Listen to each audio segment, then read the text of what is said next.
Let's do it. So I'm super excited and super happy to be talking to you today, Adi. So I see you as one of the Zen masters, a super close and good friend of mine. I think it was more or less love at first sight when we met. So something about Adi. Adi is, as I said, a Zen master. He's great at being composed. I think the biggest compliment somebody actually, in referral gave to you was more or less, nobody can be that nice, which I thought was really funny. Adi has a master's degree from the University of Delft, which is in Netherlands, so that's why he's also a Dutchophile, I think, or more or less a Europeanophile or Dutchophile. He's now in India and Bangalore. He has been a startup founder, which I also want to talk to him about in San Francisco. He's been living there. He had 2 or 3 startups and different things, which was going to be very fun. And he has this new venture idea where he talks about, the new way of shopping, which I'm very about. So a lot of topics. So let's just jump into it, Adi, if you don't mind. So what's this Zenmaster thing about? I'm very curious. Like somebody said to me, like nobody can be that nice, which I thought it was really funny in you, because I know you and you are really that nice. Yeah. So firstly, thank you so much. Overly kind introduction.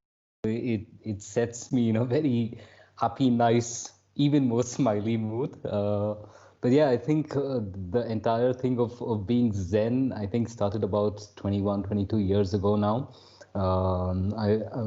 I've been introduced to yoga and meditation since, it's just been in the family, but I've been associated with the art of living now for these 22 years. And so I've been practicing and, teaching yoga and meditation for this long. So it's just something that's very ingrained. And I think the purpose of all of this is to remove stress and not give stress. So it's a nice different So you use it as like a daily practice to actually keep sane in this. Yeah, so I usually have this like 23 hours, 40 minutes is for the world, and then 20 minutes every day is for myself. So yeah, which is very cool. I also started doing this a couple of years ago, and I think it's very nice. I at least try to take 20 minutes, sometimes a lot, but at least 10 minutes meditate. I noticed that sometimes it's very good, and other times it's just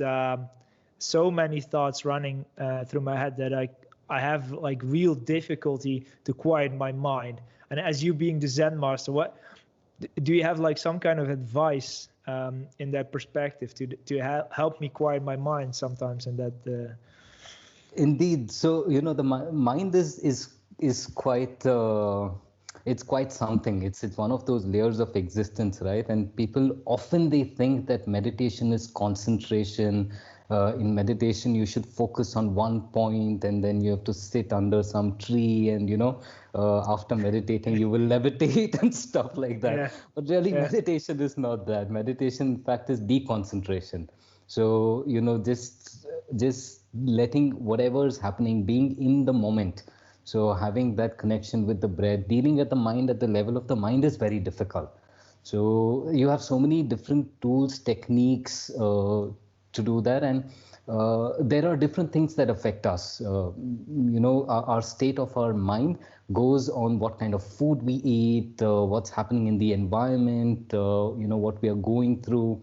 So everything from the body to the environment to the inner world, right? So if you even sit for a few minutes every day, irrespective of the thoughts, and it's so nice because you're aware that you're having so many thoughts, right? And that is a form that will lead to meditation. So otherwise you're not even aware how many breaths you're having a minute. In the beginning, I had these difficulties indeed, that sometimes was just too long a thought. But during the years of training or doing the daily thing, I just got in tune with being able to recognize the thought, and which was I have to be honest, very difficult in the beginning. Sometimes you just spend like 5 minutes and you think, oh yeah, I've been thinking about something totally different than trying to really concentrate on my meditation. Yeah. Yeah. So I mean that's really good. So keep up, and I think you've noticed that difference, right? Over time you've noticed that the space or the quality of the thoughts or between the thoughts what's happening, and it's not every day. Sometimes it's really good, sometimes it will be on and off. And once you start being okay with it, you notice that your meditations in general will improve. So yeah. I've noticed also the improvement in general, of course, it improved, but I also noticed the improvement in being able in a day-to-day situations, to step back more than directly engage, right? So it's just that in general, because I drive, I do a lot of stuff in innovation, that it's part of my day-to-day life, but I think the day-to-day issue I have is my monkey mind, right? I think as everybody is talking about the monkey mind, and my monkey mind is all over the place in general, right? It just skips from topic to topic. And I think that really helped me to sometimes just refocus. I don't know if you, I have to show you, because I have like a stack of books that also reminds me of that I need to talk to you about. But do you know this one? Do you know him? Yes, of course. Yeah, I'm now reading his book, which is, it just came out just like a month ago, I think. Yeah. From it is, by the way, it's Jay Shetty, Think Like a Monk, for the rest of the people. It's also very fun the way he describes it. I don't know. So you've seen him or know him in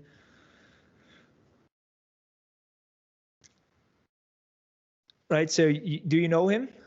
Yes, Alex. I've heard of him he's been around for a while, right? So, yeah, a couple of years. Yeah, a couple of years. So it's quite interesting. And this is more like the next version to the monk who sold his Ferrari, right? So, yeah, which I actually just read, all right, or reread more or less, no, re-listened to the monk who sold his Ferrari, which was is an amazing book. It's, by the way, by Robin Sharma. Yeah, he's a great writer. So on the Zen master stuff, I really love it. Right, it just has the ability to quiet the mind, and this book, I also think like a monk is such a fun book to read. Deconstructs it, and have to sharing the personal stuff. Both of my kids have a second name, right? The one is called Billy Veda, right? So more or less, it loosely in Sanskrit, it translates to knowledge, right? If I'm not mistaken. Indeed. Right? And it's also part of the books, right, of the Hinduist learning and books. And the other one is called Rana. So it's more like, I think you taught me that the queen, or no, it's somewhere in princess. I don't know what it was, the edition.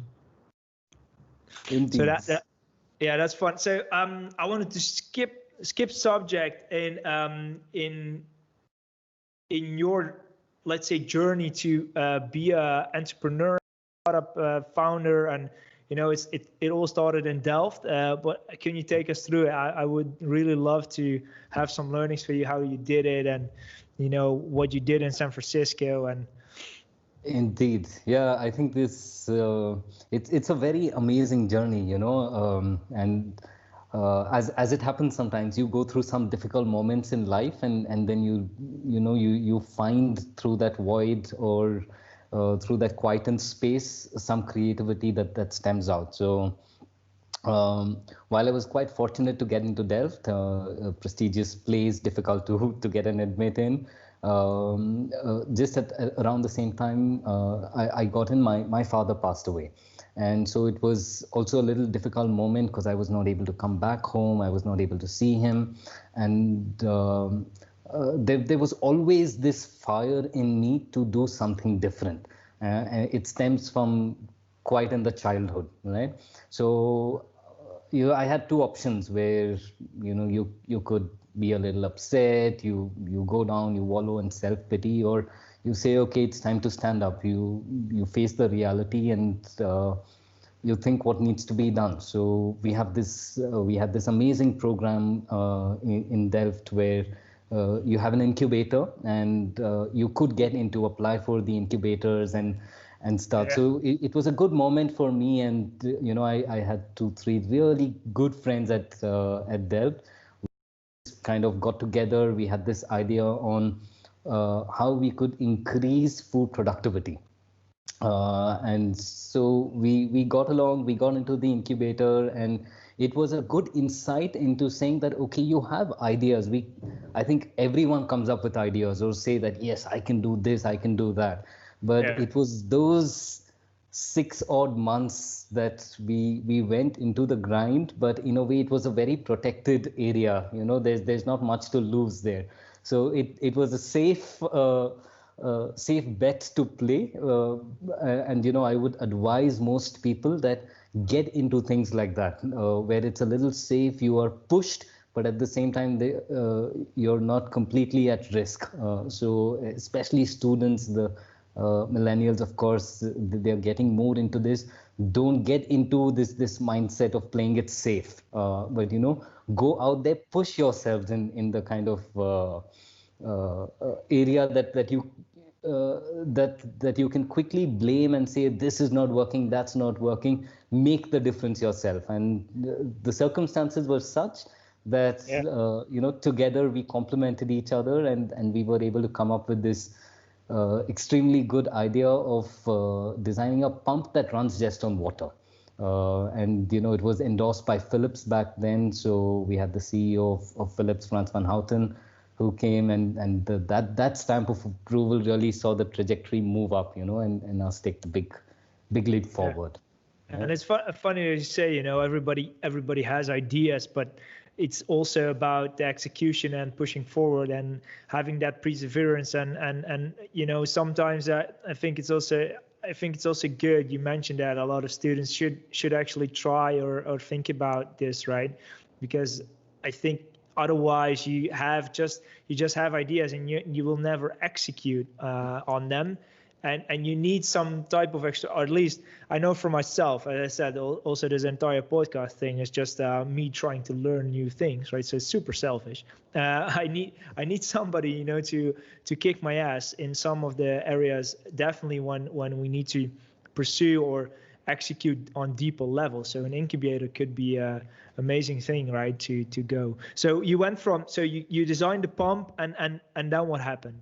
Yeah, and so what we started doing was get into these small business competitions. So you reach out to what Philips does with its innovation awards, what back then Bearing Point did. Capgemini has its own program, but I want to steer off everything with what happened back then, right? So we started entering these programs, and it was also a test. Very often today we have this big brand that supports us, and one of my biggest learnings back then was what you are as an individual. So when you stand in front of investors, you stand in front of people who are really trying to challenge you, and there's no brand name. You are your own brand name. I think that kept a lot of humility in me, and it's something I remind myself every day. Today I'm walking up the corporate ladder. I'm working with you, CTIO of Capgemini, but then there's something else when you stand in front of an unknown audience, and there's no brand name except for you to sit in there, and whatever small company name you might want to say CEO of, right? You might have thought of, yeah. So why so you entered these competitions to hone your idea or make it better, or what was the, let's say? Yeah, the idea was twofold. One was to really test if our idea was worth it. Would anyone put in even a single euro what you are saying, right? So you can think that you have the best idea, but if no one's going to buy it, it means nothing, right? Yeah.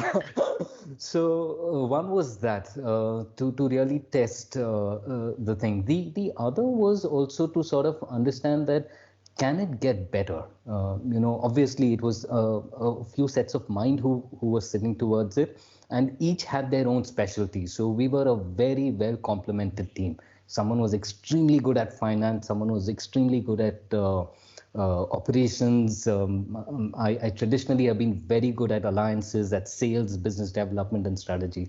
So, we all held our forte and said, like, let's challenge each other and stand up together, in the period that we have with whatever we could do. So it was really in two senses. One was to challenge and understand if anyone would invest even a single euro in it. And two is what is it we can do better? Yeah. So it's fine tuning, honing, testing your idea and just making it better. So, you eventually get some money from somebody. So how did that take you to San Francisco? Yeah. So, we had this amazing 2-year run with it. And as I said, so I will rewind back into the position when I started at Delft on the personal issue. So I realized that, okay, we need now to make some money, right?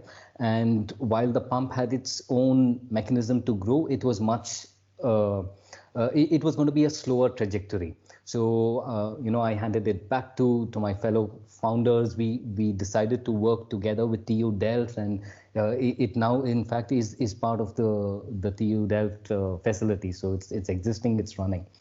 And then there were 2-3 things that happened, right? So in those formative years between 2010 to say 2013, in those 2-3 years, the world changed very rapidly. And it was also time for me to take care of finances, to look at what business. So there were 2-3 learnings that came out of this entire journey, right? Like how we need to work together as a team. What is your business?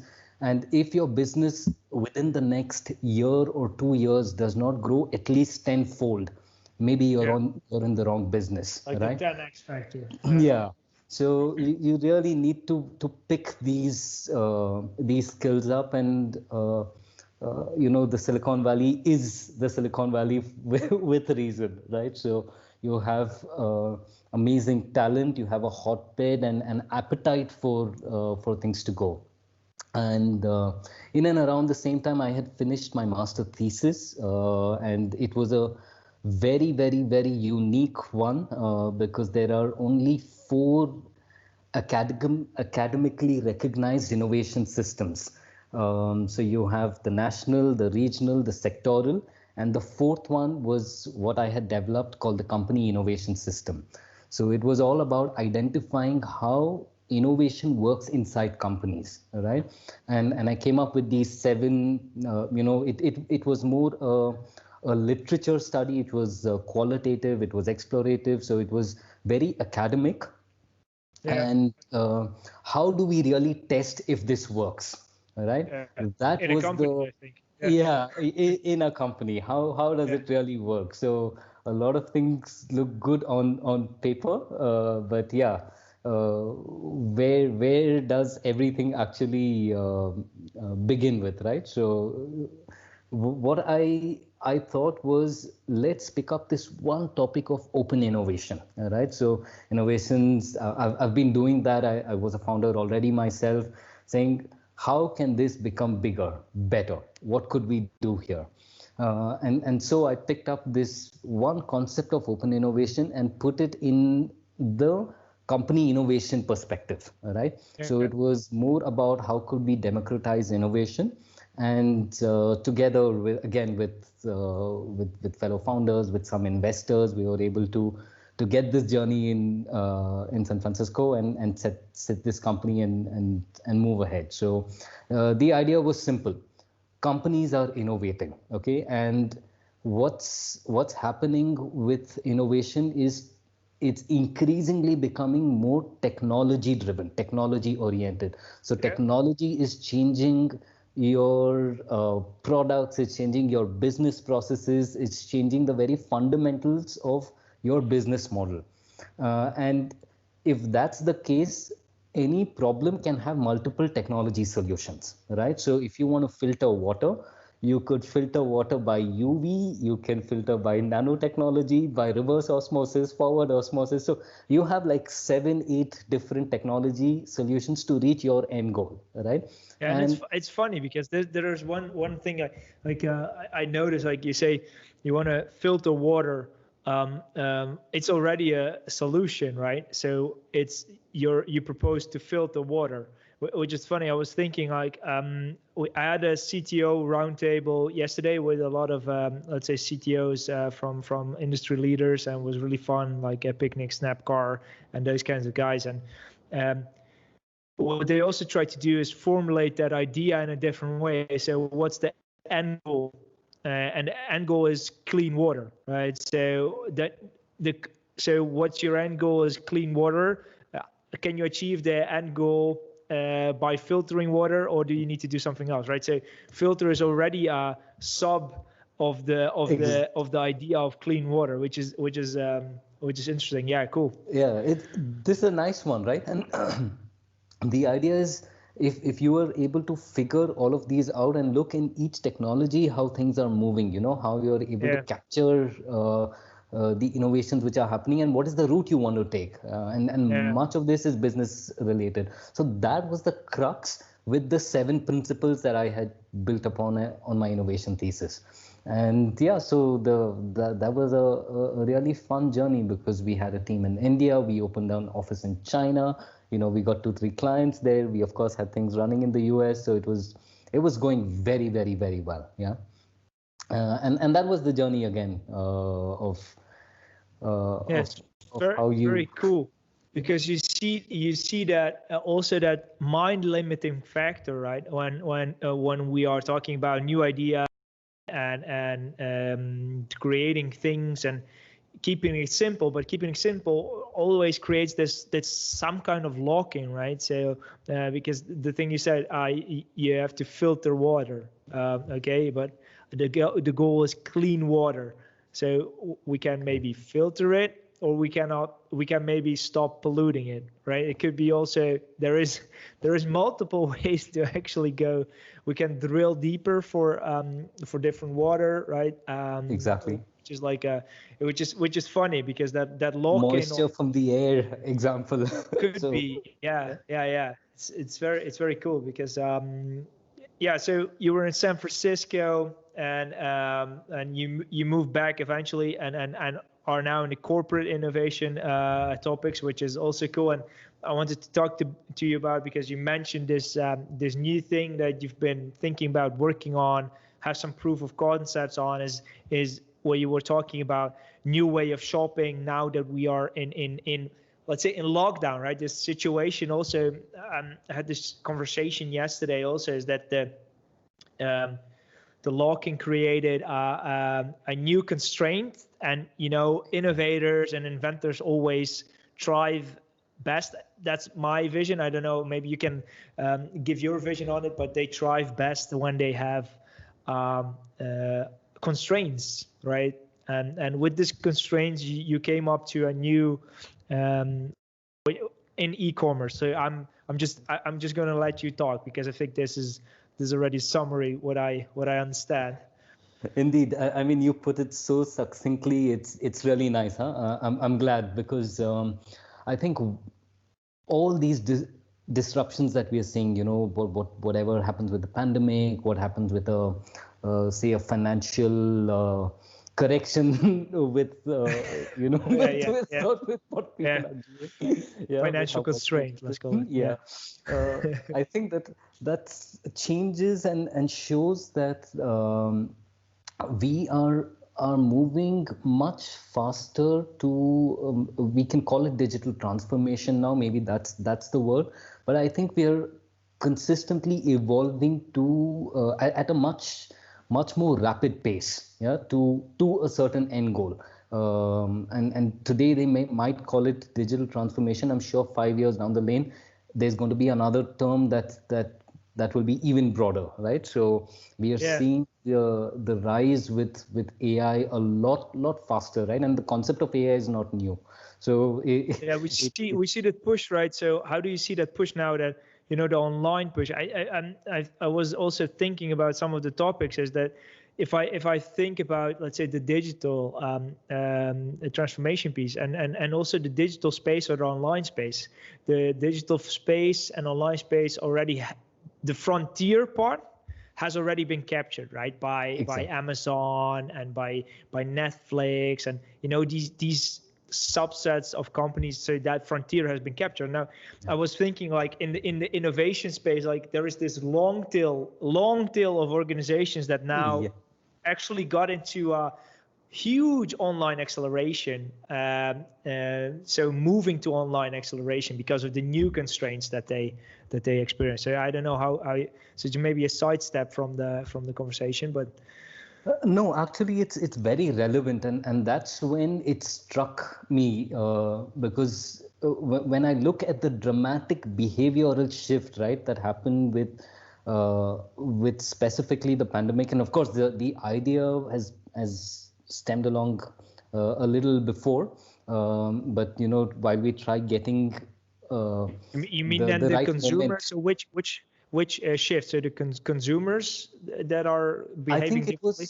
was, it's all, it's best to bring in the consumer angle, because you always bring in the end user, right? And I don't want to distinguish in this, because I am also the end user here, right? So when I'm buying something, how can I not know what is wrong with a certain? So I think this is a very interesting conversation you and I had a little, I think, back in Sweden, when we were getting our innovation team together, saying that how can you not know what is the problem? So you're also the client. You're also the client, right? So it's in general how we are trying to consume everything that's going on. So if I look at the increase on e-commerce, this is one of the factors. We just consider COVID or something else as a particular factor that kind of pushes, you're forced to move in this direction, right? But if you just understand the psychology behind whatever you're watching, and this is the inherent idea of shop what you see, right? You like something, and how do you get it? You're watching Raymond Reddington's amazing hat and Blacklist. It's coming up now again, so that's one of my good examples that I give here. Or you're looking at the Olympic ale poster in Allo Allo, back from the 80s when the show was on. And you want to see how it looks at home for you, or how it would look on you. Where can you buy it instantly? Which is the brand on? You have these large deals, because for Messi, as a football fan. Let me try, because let me try and recap it for myself. So I'm sitting at home, I'm watching my favorite Netflix show, and I'm looking at it, and I see this amazing, I don't know, a closet, carpet, a dress, maybe not for me, maybe for my wife, and I just say, I would love to buy that. Am I? That's it. Yes. Okay. Yeah. Cool. Okay. And I'm already excited. Yeah. So why isn't it possible that at the very start, the content creator, the broadcaster, the brand merchandiser, and the user are all connected by one app? That's the simple idea. So how can I envision something on me at my home, buy it most efficiently, right? So if I were Amazon, for instance, I have Amazon Studios, which creates shows, right? I have Amazon Prime, which is my say OTT, or the place on which I'm able to broadcast something, and I have Amazon.com, which is my place where I sell. It's the e-commerce that goes on there.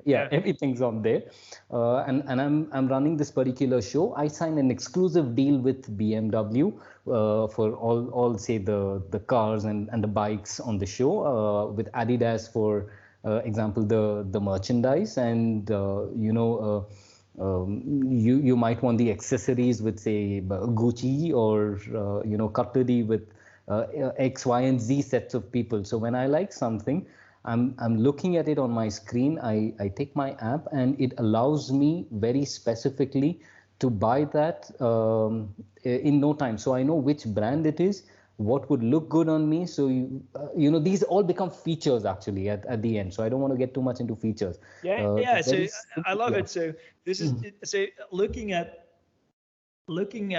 how the industry is currently organized. This would be a huge game changer for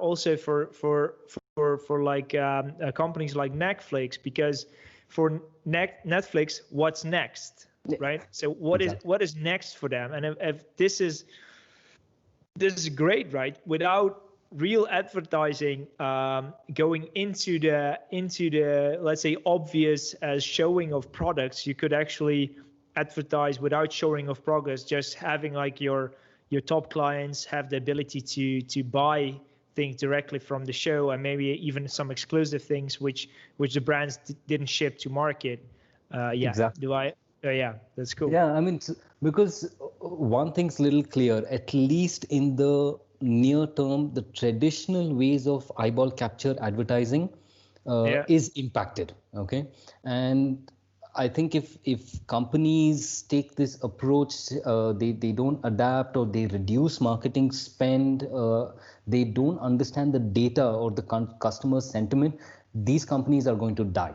Okay, so it's clear that you'll have to shift the budgets or your spend in the most strategic right ways. So you have and everyone has this negotiating power, right? So the current contract may have run a particular way, and we are seeing that with football, right? With soccer. So the broadcasting rights have changed, the rules have changed, but everyone knows how to get the best out of the situation they are in. And of course, what we are facing hit everyone in the first 3 to 6 months, because really no one knew how to navigate it. But I'm sure in this time, the strategic decisions have been made. People are overcoming that, and we will see this turnaround. So it gives them the right opportunity to innovate the right way. And so if I look at it, so it's a more or less the idea, the eyeball capturing can be directly converted into revenue, right? So the fact that you're looking at something, you can buy it, which would be quite new. And the other thing is that it could be the next thing for Netflix, right? To increase their revenue,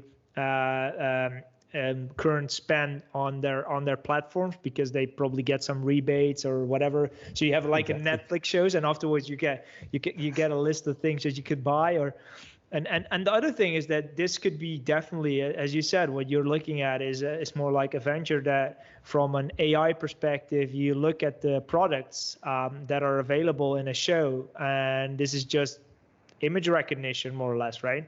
Yep. And you just port to a specific store to buy things, right? Yeah, which is cool. So if these guys don't pick it up, it's definitely going into a startup type of it was a good question. Why isn't it there? You know, when you start asking yourself that question, probably somebody asked it and said, probably it's too difficult to execute. But I love it. Exactly. That is people give up very quickly, and it's, of course, it is difficult. It's not going to be easy, but what we are doing, otherwise everybody have done it, right? So that's yeah. But here we are really going back to redefining how shows are created and how the final consumption happens. In your very first episode, you had Martin Driscoll come in, right? So that was a very interesting one, and I like his little retort when it comes to seamless, that inherently there is a seam. So and that's why I don't want to say that it is seamless. We are creating a new fabric in itself of trying to run operations. So we are not trying to stitch anything together. It's all beautifully captured for people to, it's a lot more responsible. Maybe companies can have their own e-commerce supply chain run a lot more efficiently, right? So at the end, the consumer would benefit in terms of costs, in terms of assured quality, and the brand. And eventually, it is. You've seen it. I think good example from this week is that Burberry launched their cooperation with Twitch and WeChat. I don't know if you've seen that, but it's also about attention. Where is the attention? And attention is on these platforms, and you can actually. So Burberry is let's say high brand, high fashion brand, is moving into a space of like the old how do you call them, the commercials which you had on TV, and you could buy, you could call and buy. Exactly. And now there will be somebody selling like 2,000 euro bags, and I think one of the things was that like immediately they launched it on WeChat, and it was just so, which is funny because that also gives a totally different perspective in that attention, where the attention is, that's where you should sell. Maybe it's not in the stores anymore, and it also gives what I love about the idea. It gives a different dimension of influencer, branding, which is now going to be around the shows that people love and associate themselves with, right? So exactly. So many people from our age probably associate themselves with Friends and binge watched all the. So if you could buy stuff from the show, it would be funny, right? Yeah. It would be cool. So I think it's this is a different way of trying to make the pie bigger. So it's just that. I think it's not cutting the pie in more pieces, but it's actually extending. Where you could sell, and what also strikes me is that this, let's say 2 years ago, wouldn't have worked because of the dynamics. But now that we shifted to a more lockdown type of, let's say, world, it's a perfect storm to the other pieces. The video platforms are established. We have a lockdown situation, so people want to buy stuff but don't know what to inspires them. And now you can actually, the AI is ready to actually run this, and the e-commerce platforms are able to handle the volume of traffic, right? So it's very cool. Very cool. Thank you. Yeah, so thank you for sharing. I have to watch the time a bit. Okay, so I want to wrap it up. It was an amazing conversation. So thank you for that, Adi. Thank you for sharing your story. Thank you for sharing your ideas. I do have a few more questions. Like, is there something which we haven't discussed, or you still want to mention at the end of this show to people? Or it's just so many things, right? Like, but I believe that more and more don't be afraid to do new things. And what's extremely important for a startup, anyone who wants to do a startup, this is not a joke. You need immense patience. You need a lot of perseverance. There are going to be some very difficult days ahead of you. Don't give up. And be intellectually honest. This is one of the nicest advice I got from one of the VCs I met. I don't want to take the name out here, but they really mentioned one that it was a compliment to me, but it's something that I abide by. Integrity is one thing, but being intellectually honest is something else. So don't be afraid. Don't be nervous when people kind of put you down. And so just to dive in, like just a bit. So what do you mean when you say be intellectually honest? Yeah. Okay. That's a good one. So we think our ideas are the greatest. It's very easy to think we are too smart, or go to the other extreme, saying that we are too stupid and everyone would have thought of this. So having that balance of neither thinking that you're not failable, right? So that is one aspect, and really doing a lot of groundwork here. This is not some airy fairy thing that you come and you really need to understand what would be your sales plan, what is your go-to-market, where is an appetite, how is it going to grow, who do you want backing you up. All of this requires it requires something else that it is not very common for many people to have, right?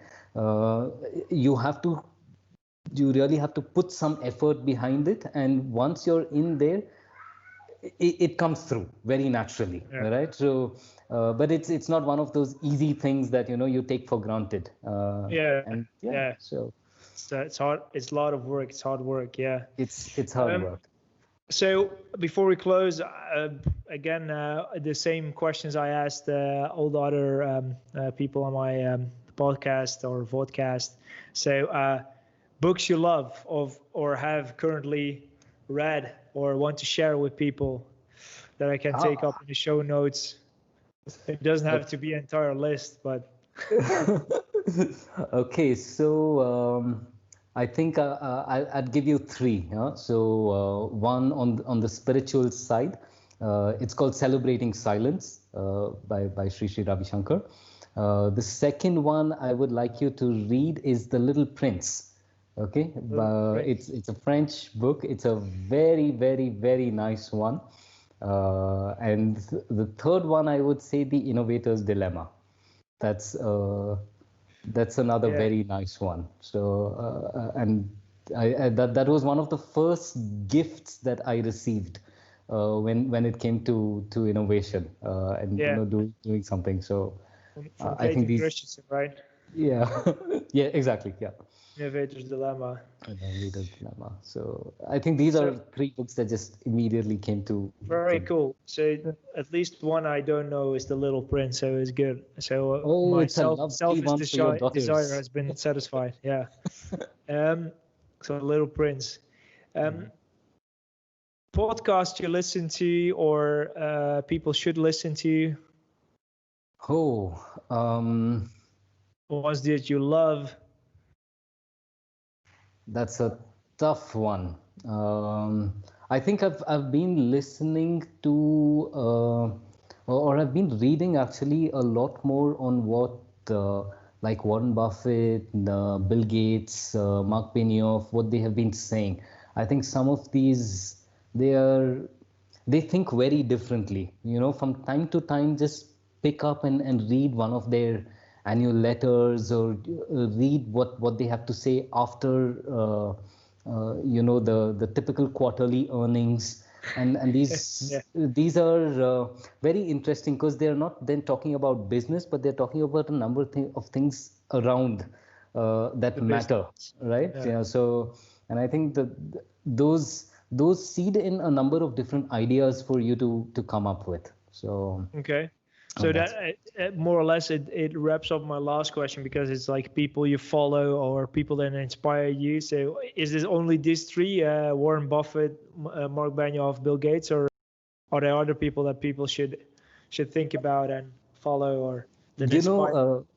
I think look around you a little bit. You'll be quite surprised that if you're not inspired by your own family, if you're not inspired by your co-workers, then you're looking too far away. So it's one thing that I do quite often.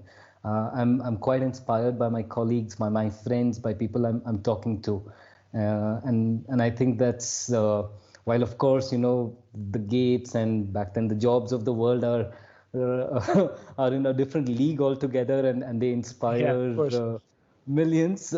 I think if you're not talking to people around you who are inspiring you, maybe that's a reason for you to possibly think. I think it's also why I started the podcast to connect again with some of the people that I draw some energy from and get inspired by. So once again, thank you very much, Adi, for being in the podcast, and I hope that people will have a lot of learnings from your ideas and how to become a startup founder. What you should do, how to become a Zen master. I already learned some stuff, so I'm very happy about that.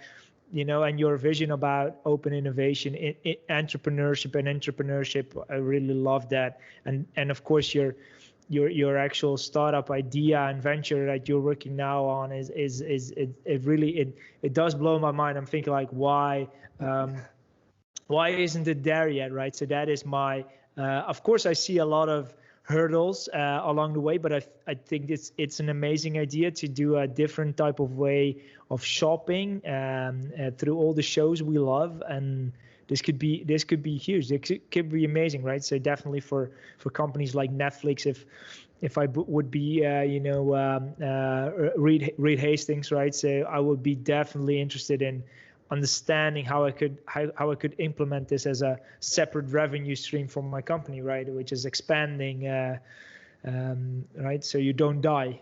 That is very, very cool. The same thing you see happening. It pops in my mind, what Spotify is doing, right? Spotify also now is into video content. They have locked down Joe Rogan for Yes. I don't know how many million.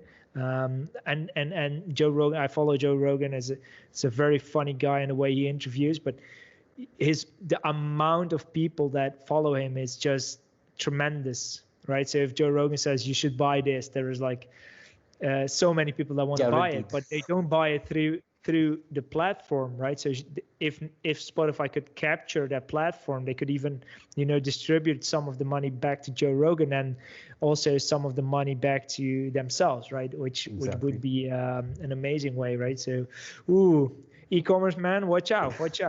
This is going to be big. So And Adi, Alex, thank you so much. I mean, it's really it's really a privilege for me to be part of this series and to talk to you. So, virtual hug for you, my friend. Thank you. Speak to you, man. Speak to you soon. All right.